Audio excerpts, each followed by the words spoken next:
Assalamualaikum. Saya Azra Zulaika dari Lenses Tanjak. Saya berada di tapak perhimpunan. Sebentar saja lagi akan berlangsung majlis peluncuran nilam. Mari kita saksikan.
Assalamualaikum warahmatullahi wabarakatuh dan selamat sejahtera.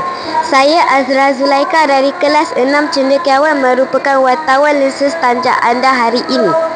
Sebentar tadi baru sahaja berlangsung majlis peluncuran nilam peringkat Tanjak dan bersama dengan kita adalah Ayanda Guru Besar Encik Abdul Rahman bin Mat.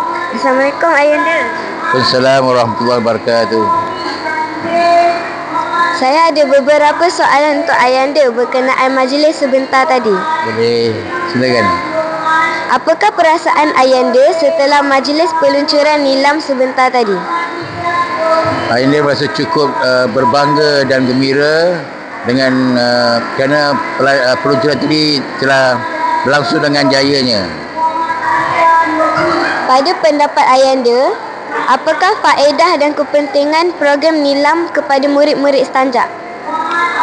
Pada pendapat Ayanda, program ini cukup bagus kerana ia dapat menggalakkan kepada pelajar-pelajar untuk banyakkan membaca dalam kehidupan mereka, kerana membaca ni akan memberi mereka ilmu pengetahuan, memberi mereka sedikit informasi, dan juga ia merupakan satu proses long life learning, iaitu proses